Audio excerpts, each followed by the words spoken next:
Amazing grace, how sweet the sound that saved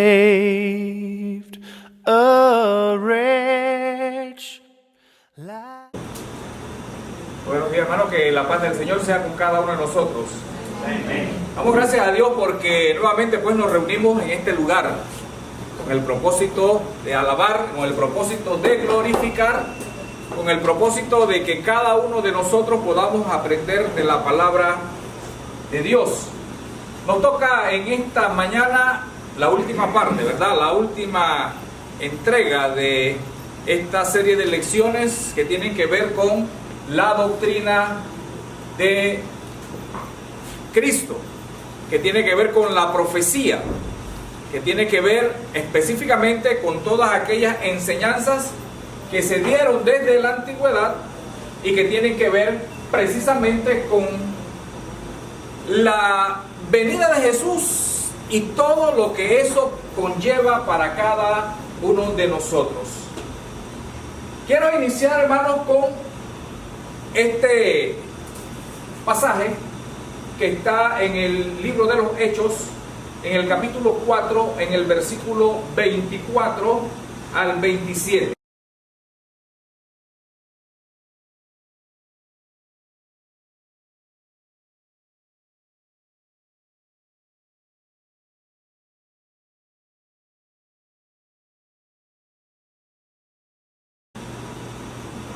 ¿Por qué cree usted que las naciones se unirían contra el Cristo? Es lo que los discípulos, es lo que los apóstoles en aquella noche, en aquel día en que se reunieron y oraron a Dios, recordaron esa profecía que hablaba acerca de cómo iban a recibir las personas al Cristo.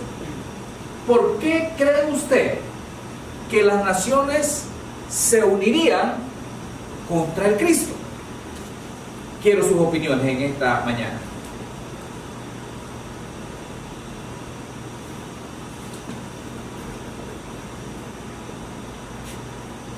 Miren lo que dice la Escritura. ¿Por qué se amotinan la gente y los pueblos piensan cosas vanas? Se unieron los reyes de la tierra, los príncipes se juntaron en uno contra el Señor y contra su Cristo. ¿Por qué la humanidad hizo esto?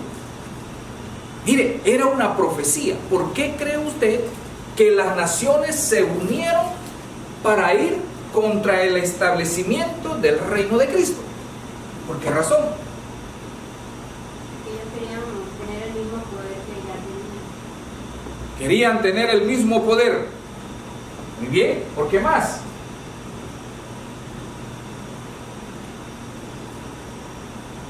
Otra opinión. No querían a otro mayor que ellos.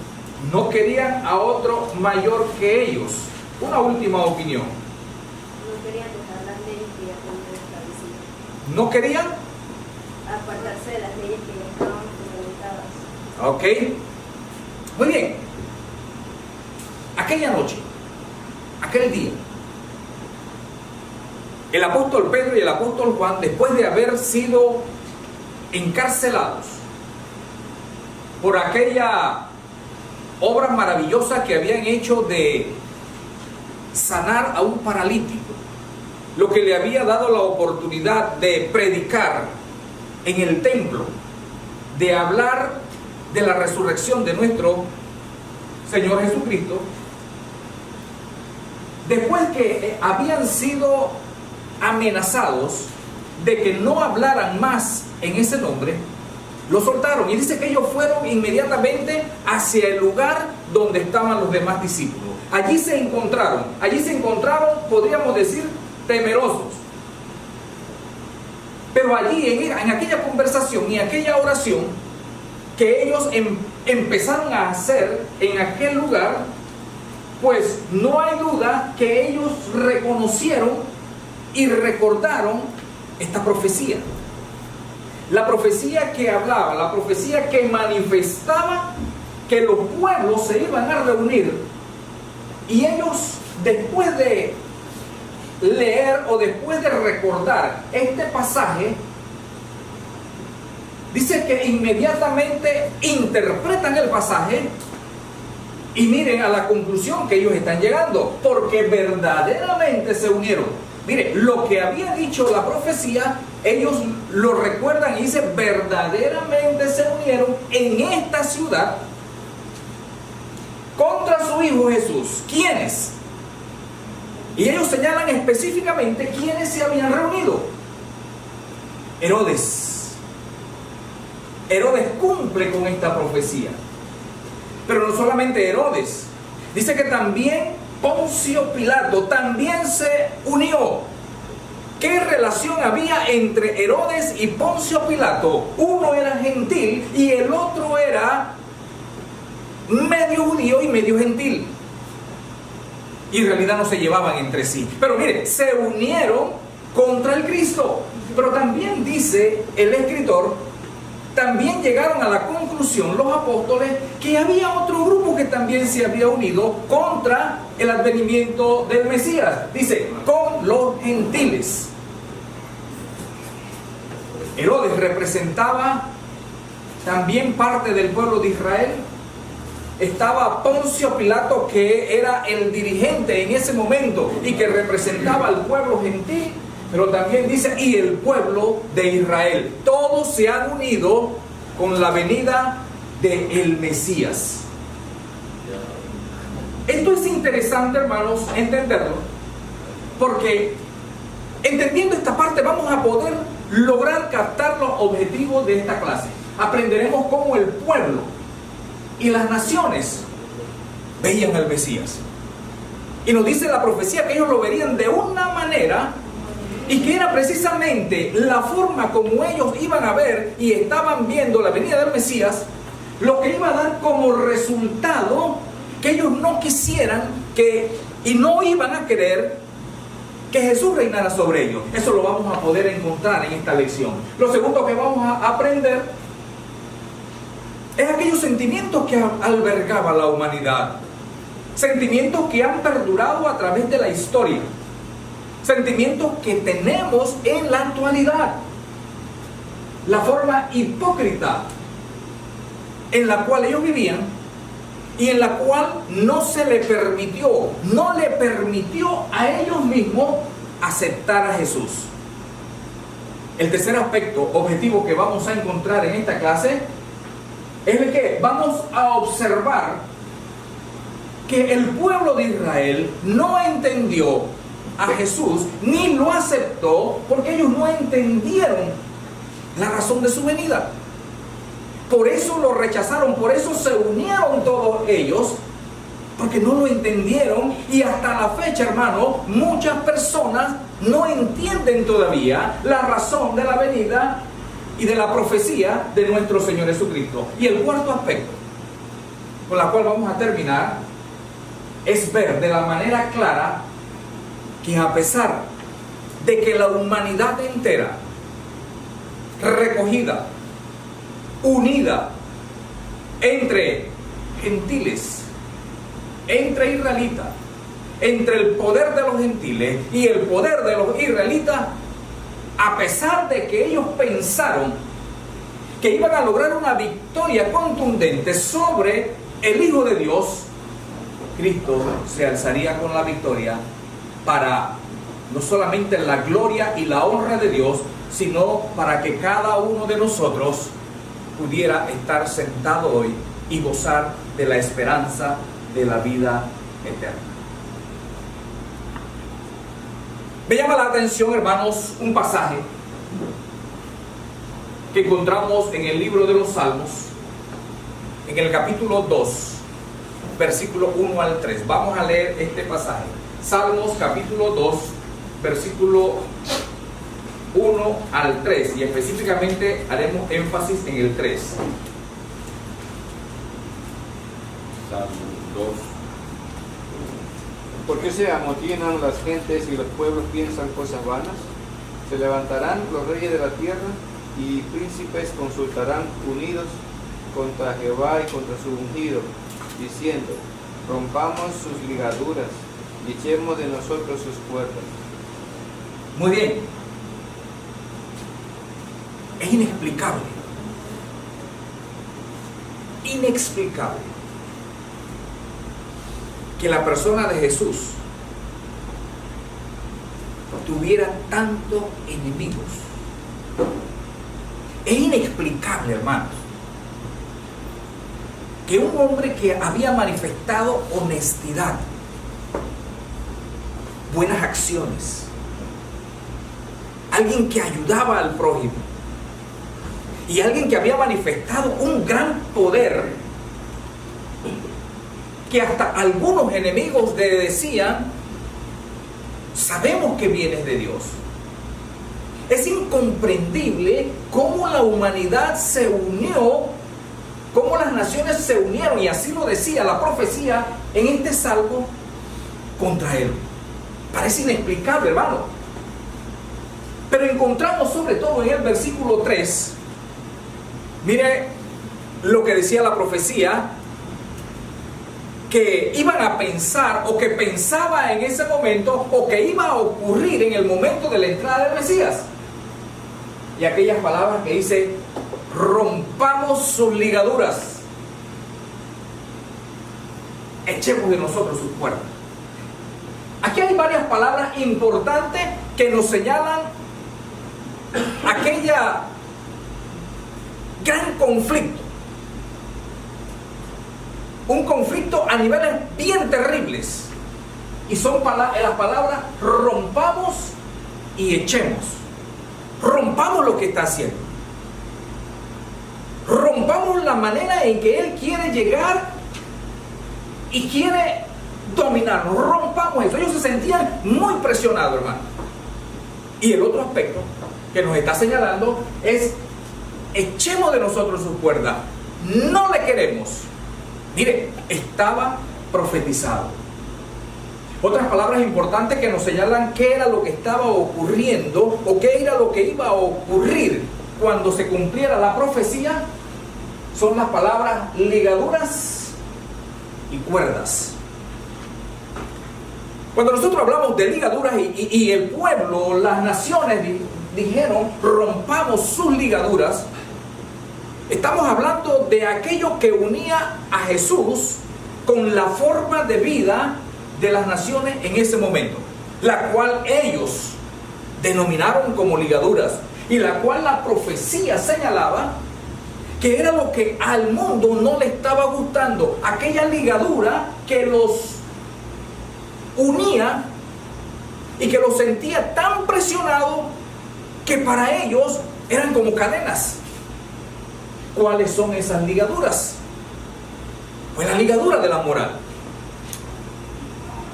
la ligadura de la honestidad, la ligadura de hacer las cosas bien, porque hasta ese momento, tal como nosotros hemos observado a través de las Escrituras, el mundo estaba en un completo desorden y a punto de perecer, a tal punto que nos dice, por ejemplo, el apóstol Pablo en Gálatas capítulo 4, versículo 4: mas venido el cumplimiento del tiempo, Dios envió a su Hijo, nacido de mujer y nacido bajo la carne.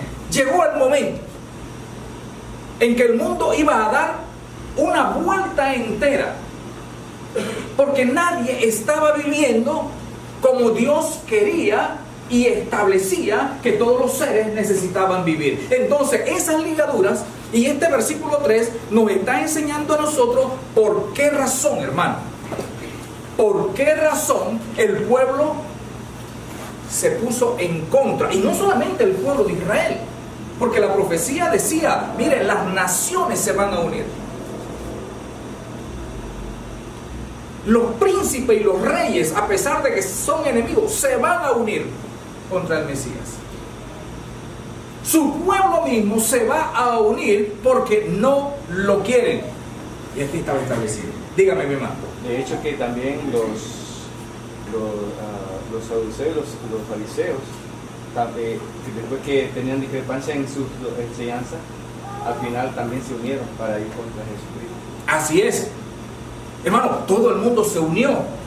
Increíble. Se empezó una casa de acuerdo a lo que está señalando los personajes que señala Simeón, se estableció una casa para este hombre. Casémoslo, persigámoslo como quien persigue una presa, hermano, como un lobo persiguiendo a su presa. Así empezaron a tratarle. ¿Por qué? ¿Por qué? Pero también dice, echemos de nosotros sus cuerdas.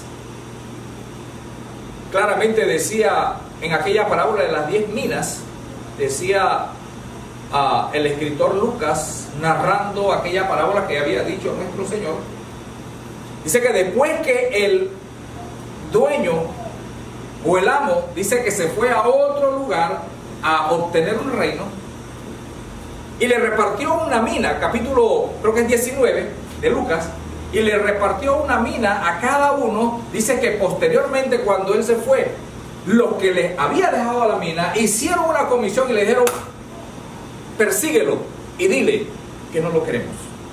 No queremos que él reine sobre nosotros. ¿Por qué razón? ¿Por qué no querían la gente de las 10 minas, los siervos de las 10 minas, que él gobernara sobre ellos? ¿Qué cree usted? ¿Por qué ellos le mandaron aquella comisión y le dicen, dile que no queremos que reine sobre nosotros? ¿Por qué? Porque no querían ser mandados. Porque no querían ser mandados. Muy bien. ¿Por qué más? No querían ser gobernados por él. Así es. ¿Por qué? Envidia. Envidia, dice la hermana. ¿Por qué más? Dice, le voy a dar 10 minas, una a cada uno, y cuando yo vengo tienen que dar cuenta de ello. Y ya le mandan la comisión y le no queremos que él reine sobre nosotros. ¿Por qué? ¿Cuál era el punto fundamental allí? ¿Wilson? Bueno, yo creo que ahí encontramos grandes dificultades cuando llega alguien a imponernos. Llega alguien, y lo que usted decía ahorita, acerca de la moral, acerca de un buen comportamiento. Cuando alguien llega a imponernos, llevamos una vida totalmente descontrolada, eso empieza a ocasionarnos problemas. Entonces yo creo que es difícil, cuando tenemos una vida totalmente desordenada, aceptar una vida de orden.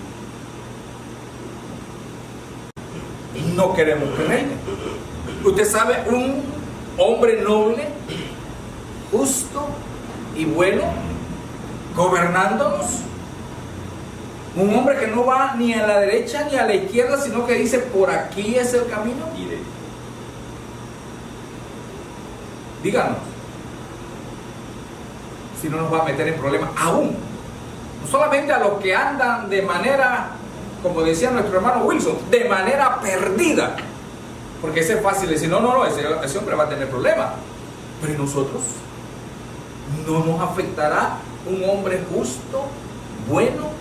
Que Jesús venga, hermano, a esta congregación y establezca sus reglas. ¿Cuántos de nosotros realmente no estaremos en problemas por ser un hombre justo y bueno?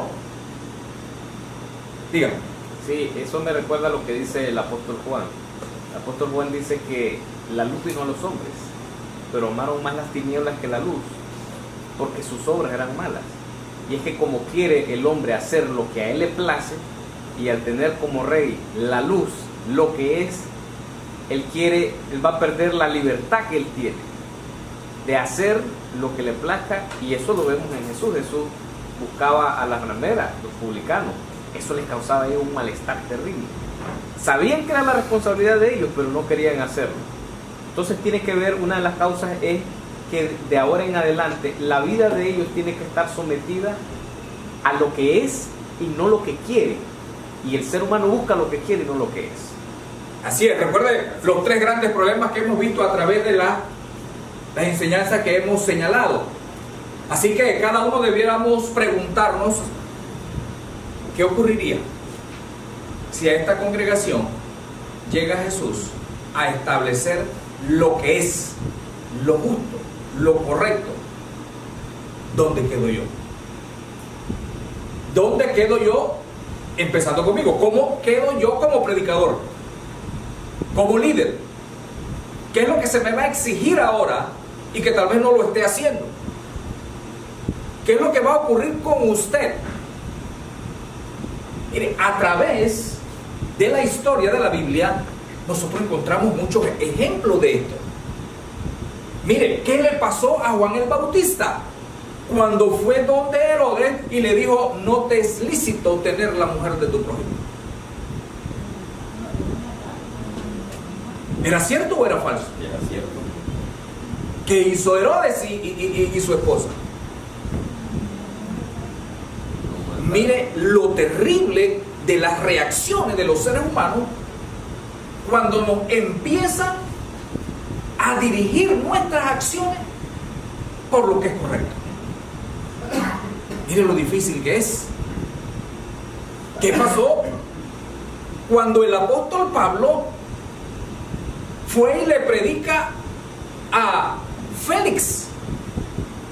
¿Qué es lo que hizo Félix? Dice que Félix se espantó y dijo, en otra ocasión te escucho.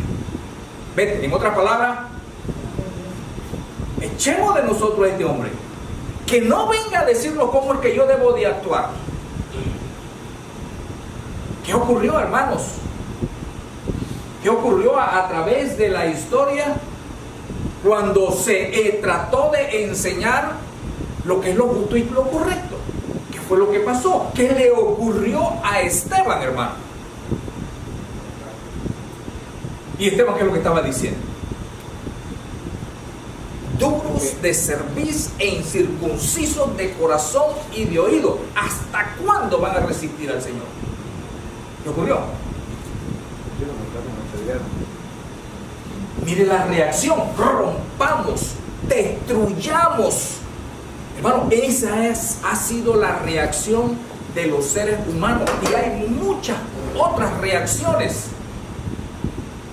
¿Qué ocurre en nuestras congregaciones? A veces cuando ya no aguantamos más, ¿qué hacemos? Nos salimos. Nos vamos. Echemos de nosotros esas cuerdas que me están afectando. Nos vamos de la iglesia. ¿Qué indica eso, hermano? El desconocimiento. Así que cuando vamos a la profecía acerca de Jesús, nos señala la profecía que precisamente Jesús recibió el desprecio. Cuando vamos a Isaías, un pasaje que normalmente nosotros utilizamos a la hora de lo que es la cena del Señor, lo leemos mucho, dice despreciado y desechado por los hombres. ¿Alguien lo tiene? Que termine leyéndolo, por favor. Isaías 53, 1 al 3. ¿Quién ha creído a nuestro anuncio y sobre quién se ha manifestado el brazo de Jehová? Mirá cuál renuevo delante de él, como raíz de tierra seca, no hay parecer en él, ni hermosura.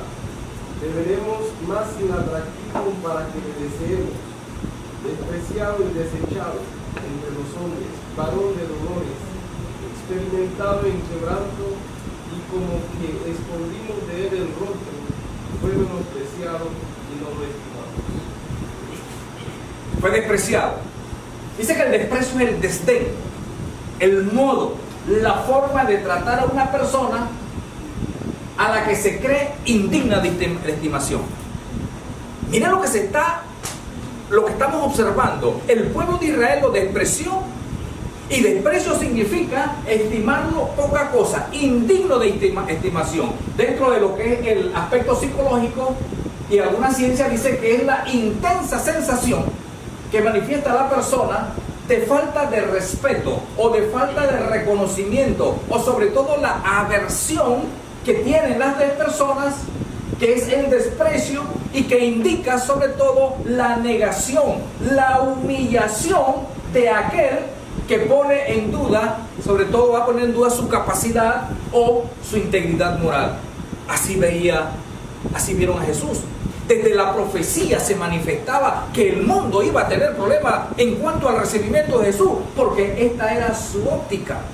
Por eso decía Isaías desde el versículo 1, ¿quién ha creído en nuestro anuncio? ¿Quién? ¿No predicó Isaías? Isaías dice, ¿quién ha creído en nuestro anuncio? ¿Cuánto tiempo, cuántos años se llevó la predicación en el Antiguo Testamento? ¿Qué ocurrió allá cuando nosotros observamos aquellos acontecimientos que se dieron en el diluvio? ¿Cuántos años? ¿Y quién creyó? Jeremías predicó. ¿Y a qué conclusión llegó Jeremías? No predico más, porque lo único que recibo es mal del pueblo. A esa misma conclusión llegaba Isaías. Y cuando nosotros hablamos del evangelio en nuestro tiempo, hermano, ¿cuántos millones de personas tiene Panamá? ¿A cuántos se le ha predicado? ¿Y cuántos están aquí? ¿Cuántos miembros de la iglesia han sido bautizados y cuántos están hoy aquí? ¿Qué nos indica eso? La profecía no se equivoca. Y esto nos enseña a nosotros qué es lo que está pasando en el corazón del ser humano y qué es lo que puede estar pasando también en nuestro corazón. Jamás nos atreveríamos a decir, no, es que yo desprecio a Jesús. No. El problema no es decir la palabra. El problema tiene que ver con el sentimiento, con el desdén. ¿Qué es el desdén, hermano? ¿Qué es desdén? Indiferencia. Poca importancia. ¿Es Jesús digno de estimación? Con nuestras palabras nosotros, sí, vámonos. Jesús es el Hijo de Dios. Él es digno de admiración. Pero ¿cuánto nos parecemos nosotros a Él? Es allí donde viene la dificultad. Los israelitas vieron a Jesús de esta manera. ¿Quién ha creído en nuestro anuncio? Y mire cómo lo vieron. Como raíz en tierra seca. ¿Usted ha visto esto? Ahora nosotros lo podemos ver mucho. El tiempo está difícil. Mucho verano. ¿Usted sabe lo que es una raíz en tierra seca? Dice que así lo verán. Todo el mundo lo veía, dice, como raíz en tierra seca. ¿Cómo vieron a Jesús? Dice, no hay hermosura en él. ¿Cómo vieron a Jesús? Dice, desechado por los hombres.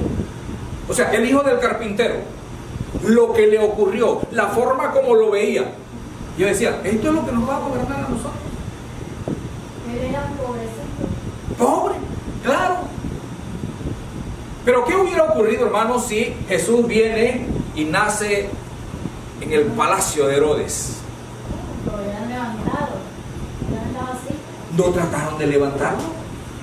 Cuando llegó a la entrada triunfal en Jerusalén y dijeron, he aquí el rey de los judíos, y ellos pensaron que pronto eso iba a cambiar. No cambió. Así que a los pocos días le gritaron, sea crucificado. No sirve, no nos sirve. Todos los días nosotros vivimos de lo que va a ocurrir, de que si este hombre gana algo, como va a cambiar. Pero nunca los he visto hablando así del maestro. ¿Qué indica esto?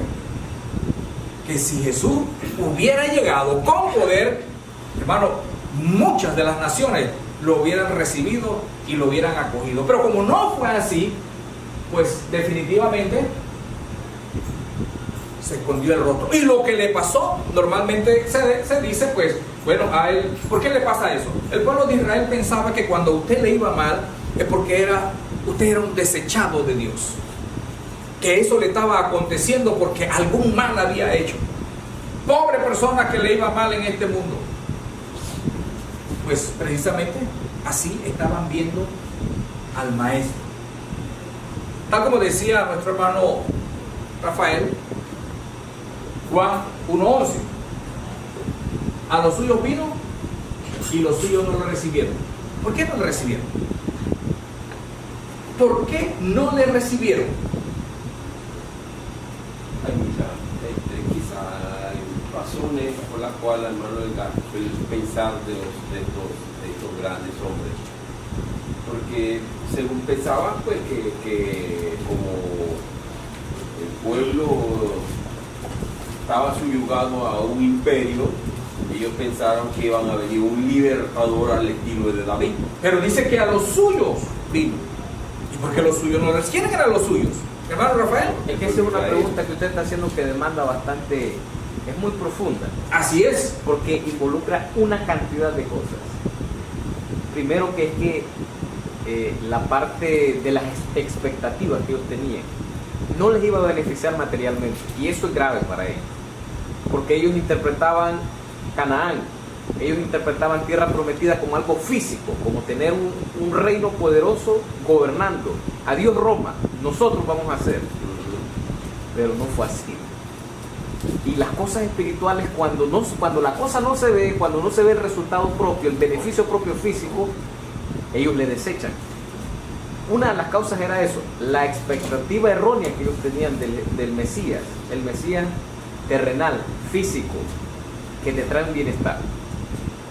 ¿Y hoy no sigue la misma situación? ¿O eso ha cambiado? No ha cambiado. ¿Por qué la gente no está aquí? ¿Por qué la gente no se alinea con Jesús?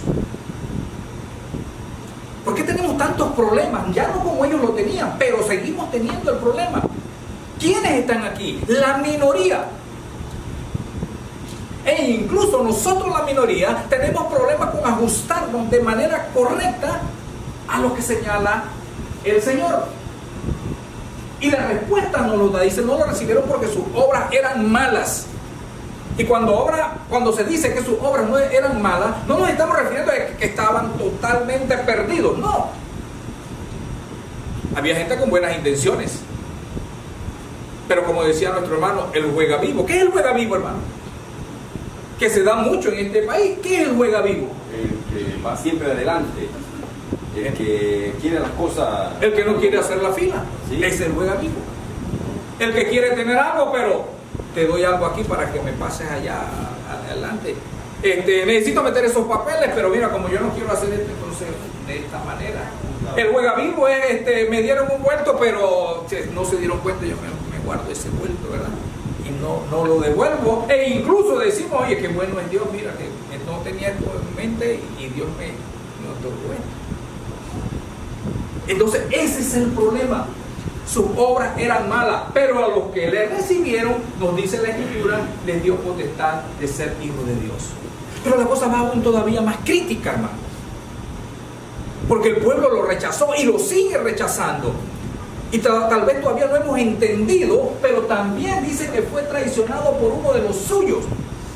Cuando nosotros vamos al Salmo capítulo 41, versículo 9, mire que la profecía decía que entre los suyos, entre los apóstoles, iba a haber alguien que iba precisamente también a ir en contra de él. Increíble, hermano. Dice, hasta mi amigo más íntimo, en quien yo confiaba, el que comió mi pan, se puso en contra de mí. Recordemos que cuando hablamos de la profecía tiene dos aspectos fundamentales: la práctica, la material, la inmediata, y la profética. La material tiene que ver con Ahitofel. David está hablando, ¿y qué pasó con Ahitofel? Ahitofel era su consejero. Ahitofel comía con David en su propia mesa. Y cuando el hijo Absalón empezó a conspirar contra David, ¿qué hizo Ahitofel? Simplemente se cambió. Se alineó a Absalón. Y le dijeron a David, Ahitofel está del lado. Y David sufrió. Dice que salió inmediatamente del palacio. Le dijo a los suyos, vámonos. Y llorando subió un monte. Dice que hasta con los pies descalzos. En sentido profético, se estaba dirigiendo exclusivamente a lo que iba a ocurrir con el Mesías, con el hijo de David, con Jesús de Nazaret, quien había encontrado o había llamado a 12 hombres, pero uno le traicionó. Y extraño, hermano, extraño, porque esto usted le llama traición. Y traición es algo muy difícil. Pero miren que David, cuando estaba en la mesa, dice que Este problema de traición es reconocido por el apóstol Pablo y dice que el asunto de traición y la murmuración es introducido entre aquellos pecados de los más terribles, entre los pecados criminales, y allí lo pone el apóstol Pablo en Romanos capítulo 1, versículo 29 al versículo 30. Y de ahí llegó donde David y le dijo: ¿sabes qué, David? Aquí estoy yo, vengo a ponerme a tus órdenes. Y qué bueno, porque logro ver aquella conversación entre David y Itaí. Le dice: tú acabas de llegar, porque Itaí no era del pueblo de Israel. Dice: Itaí, tú acabas de llegar, llegaste ayer y te vas a poner a mi servicio para ya hoy. También tendrás que salir corriendo. No, vete allá y ponte al servicio de este hombre. No expongas a los tuyos, lleva a los tuyos para que estén bien. Mire qué gran corazón el de David. ¿Y sabe qué le dice Itaí? No, sino que contigo iré. Y dice David: Dios bendiga tu fidelidad. Era un hombre fiel, hermano. Era un amigo fiel. Todo lo contrario de Ahitofel, que obtenía cosas de David. Este hombre ni siquiera era del pueblo de Israel. Y mire lo que estaba ocurriendo. ¿No es esto lo que nosotros normalmente alabamos y decimos: esto es lo que debe de hacer? Pero en la práctica, hermano, tenemos amigos. ¿Cuántos amigos hemos perdido? Hermano Francisco, ¿cuántos amigos ha perdido usted? Que dice eran amigos, pero cuando se dio un asunto allí que usted tuvo que hablarle, se convirtieron en enemigos, ¿cierto? Así es. Entonces, hermanos, Mateo, en el capítulo 26, versículo 14, nos señala que esta profecía se cumple, y se cumple precisamente en Judas Iscariote. Y mire lo que dice: entonces uno de los 12, que se llamaba Judas Iscariote, fue a los principales sacerdotes. Óigame, mire lo que está señalando este pasaje, y lo que hace más grave todavía la actividad y la actitud de Judas Iscariote. Uno de los 12. ¿Qué importa si hubiera sido a cualquiera del pueblo? No hubiera dolido tanto, pero uno de los 12. ¡Wow! Eso realmente sonó y sonaba desagradable. Dígame. Sí, que no veo que esté contemplado, pero obviamente es evidente que la profecía se cumple en Judas. Pero hay un momento específico cuando se encuentran en la noche y le dice: amigo, ¿a qué viene? Ahí está la profecía cumpliéndose. La gente no entiende y dice: ¿por qué Jesús le llama amigo? No, es que la profecía está viniendo a cumplirse, porque él era de los más íntimos del círculo de los 12, discípulos queridos. Entonces creo que ese versículo aclara el mero momento donde está ocurriendo la traición. Así es. Zacarías capítulo 11, versículo 12, dice: y les dije, profecía, lo que iba a ocurrir. Si os parece bien, dadme mi salario, y si no, dejadlo. Y pesaron por mí salario 30 piezas de plata. La profecía de lo que iba a hacer este hombre. La ejecución, lo que se estaba dando en práctica, Mateo 26, 15. Ahora relatando lo que ocurrió. Y les dijo, dice el escritor, y les dije, y les dijo: ¿qué me queréis dar? Y yo lo entregaré. Miren lo más bajo, hermano, que está cayendo este hombre. Simplemente está pidiéndome acá: ¿qué quieren darme? ¿Quieren darme algo? Miren, ni siquiera está poniendo precio. ¿Qué quieren darme? Lo que sea. Y yo se lo entrego. Y ellos le asignaron 30 piezas de plata. ¿Usted sabe qué significaba 30 piezas de plata? El valor de un esclavo. Eso valía un esclavo. 30 piezas de plata. Significa que en la mente de Judas, Jesús simplemente era un esclavo. Mire, volvemos al mismo asunto. Nuestra visión. ¿Quién es a quien nosotros estamos siguiendo? A lo que señala el escritor y el apóstol Juan. Mire, el mundo pasa y sus deseos, pero el que hace la voluntad de Dios, ese permanece para siempre. Eso no lo entendió Judas. Eso no lo entendió las naciones, eso no lo entendió el pueblo de Israel, eso no lo entendieron aquellos hombres, eso no lo entendemos hoy todavía en su justa dimensión, hermano. ¿Pagó la culpa el hombre? No lo entendieron. Isaías capítulo 53, versículos 4 y 5 dice: ciertamente llevó nuestras enfermedades, herido por nuestras rebeliones, molido por nuestros pecados, fuimos curados. Pero el hombre no entendió eso. ¿Entiende hoy la humanidad eso? ¿Entendemos nosotros esto?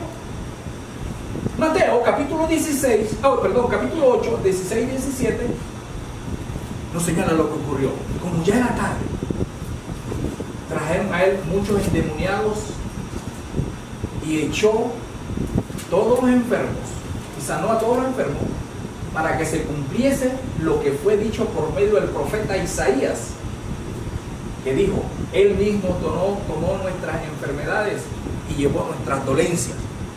Mateo lo está nuevamente señalando, se está cumpliendo. Pero me llama la atención esto que está aquí: con la palabra. Jesús vino y su poder era tanto que tan solamente con su palabra echaba fuera demonios y echaba las enfermedades. Ahora yo me pregunto, ¿no tiene ese mismo poder hoy? Yo creo que el ejemplo somos cada uno de nosotros. No estamos aquí porque somos buenos. Estamos aquí porque la palabra de Cristo ha sido tan fuerte que ha empezado a cambiar, y diría yo, poco a poco nuestras vidas. Y todavía cuando nosotros investigamos en nuestro interior, decimos y tenemos que decir: Señor, ayúdame, porque todavía me falta. El mundo no entiende esta situación. Sobre su ropa echaron suertes. Profecía. Marcos capítulo 15, versículo 24, habla sobre Salmo el 22:18. 22:18 de Salmo dice: repartieron entre sí mis vestidos y sobre mi ropa echaron suerte. Se cumplió en la cruz del Calvario. Cuando vamos a Marcos, nos señala eso, que cuando lo vieron crucificado, repartieron entre sí sus vestidos, echaron suerte. Juan capítulo 19, versículo 23, nos señala que en aquel lugar donde fue crucificado, dice que 4 soldados repartieron sus vestidos. Hicieron 4 partes. A cada uno le tocó una parte de nuestro Señor Jesucristo. El problema llegó cuando llegaron al manto, cuando llegaron a lo que era conocido como la capa. Era una sola, eran 4 grupos. Ya había, cada uno tenía una parte, pero faltaba el manto. Y para que se cumpliese la profecía, entonces echaron suerte sobre el manto.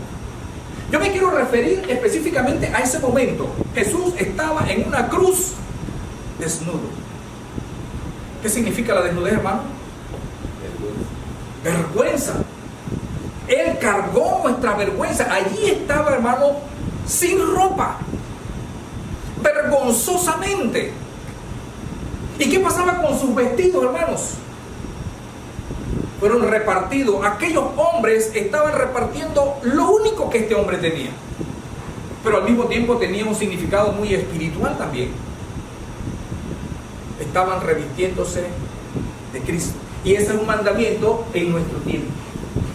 Se estaban revistiendo. Hoy tenemos que revestirnos de Cristo, si es que realmente nosotros entendemos y apreciamos su profecía.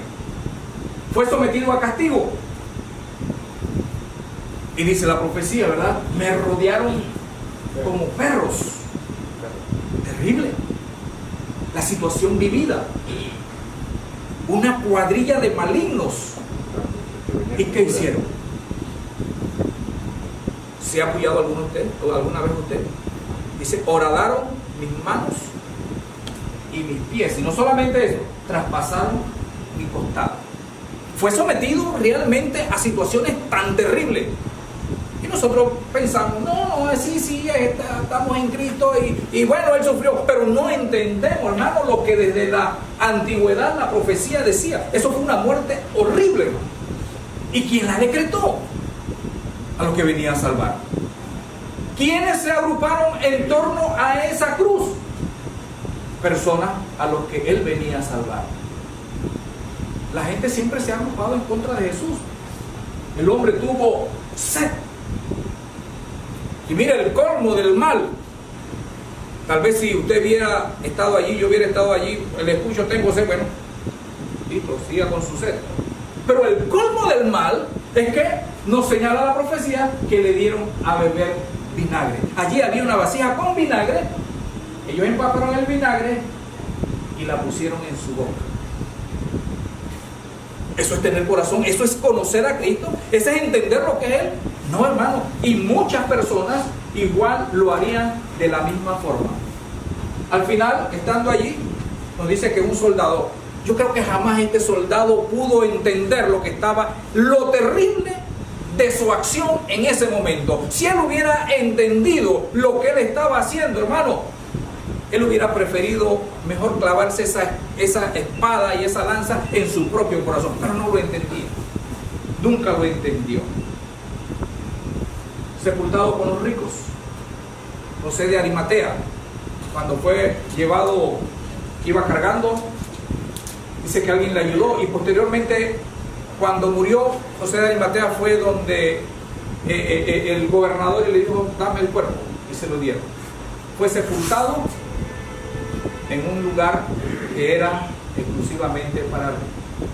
Finalmente, hermano, la profecía decía que iba a resucitar. Dijo, porque no dejarás mi alma en el Seol, ni permitirás que tu santo vea corrupción. Mateo dice que esto fue así. Y el primer sermón de Pedro, eso fue lo que estableció. Y Pedro dice, esto se ha cumplido en Jesús. Su alma no fue dejada en el Hades. Y David, que era el que estaba hablando, no se refería a él mismo, porque todavía su sepulcro está con nosotros. Pero nuestro Señor ha resucitado. Hermanos, toda la profecía de nuestro Señor Jesucristo ha sido clara, ha sido contundente, ha sido una profecía, hermano, que cada página de las Escrituras nos habla de ella, nos habla de nuestros problemas, nos habla de lo que está ocurriendo ahora mismo, y todavía nosotros queremos seguir buscando a otros, queremos seguir a Nostradamus, queremos seguir los horóscopos, queremos seguir qué es lo que pasará mañana, cuando dice el apóstol Pedro que tenemos la profecía más segura que pueda existir. Es el mapa de lo que iba a ocurrir con Jesús.